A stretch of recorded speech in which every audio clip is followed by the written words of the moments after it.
Tangis Masuri tersangka bunuh besan di Musirawas, ngaku menyesal dan hilaf tak terima anak ditikam.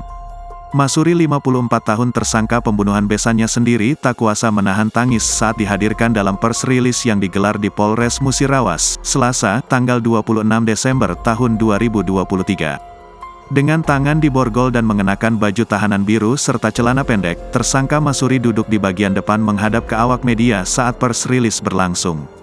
Masuri awalnya terlihat biasa saja, namun saat berjalannya press release pelaku terlihat menangis dan sesekali mengusap air matanya. Saat diwawancara, Masuri mengaku menyesal atas perbuatannya tersebut. Ia mengaku hilaf karena terbawa emosi. Lanjut Masuri, ia nekat menuja atau menusuk besannya itu karena tak terima anaknya ditikam terlebih dahulu oleh korban.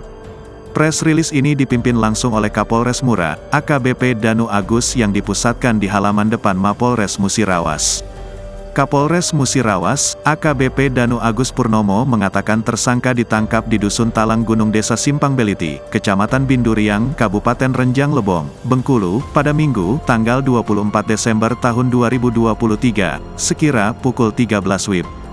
Tersangka ditangkap tanpa melakukan perlawanan. Selanjutnya tersangka dibawa ke Polres Musirawas guna diproses sesuai hukum yang berlaku, kata Kapolres. Dijelaskan Kapolres, peristiwa besan saling betujahan atau saling tikam itu terjadi pada Sabtu, tanggal 23 Desember tahun 2023, pagi sekira pukul 10 WIB di RT 3 Kelurahan Pasar Muara Beliti, Kecamatan Muara Beliti, Musirawas. Akibat kejadian tersebut, korban Herman meninggal dunia setelah ditusuk di bagian perut dan leher oleh pelaku Masuri. Awalnya, Rizky yang merupakan menantu korban mendatangi rumah korban bersama kakak perempuannya.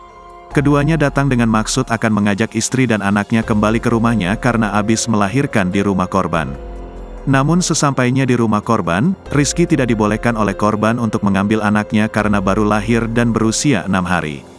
Korban meminta Rizky untuk sabar, tetapi Rizky langsung marah meninju dan menerjang kaki mertuanya sehingga membuat korban terjatuh. Kemudian pada saat terjatuh korban langsung mengambil satu bilah pisau yang berada di dekatnya dan menusuk perut Rizky sebanyak 1 kali. Melihat hal tersebut, kakak perempuan Rizky langsung melerai dan menarik adiknya tersebut untuk pulang. Sesampainya di rumah kakak perempuan Rizky, ia melaporkan ke ibunya bahwa adiknya telah ditusuk oleh korban bagian bawah dada sebelah kanan. Mendengar hal tersebut, ibu Rizky pingsan dan sempat tak sadarkan diri.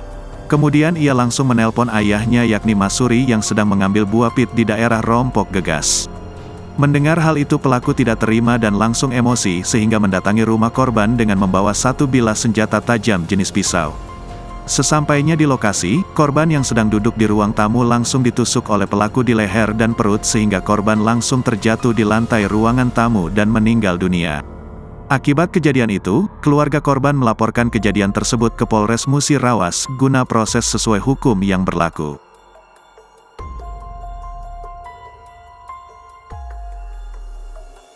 Download Tribun X sekarang, menghadirkan lokal menjadi Indonesia.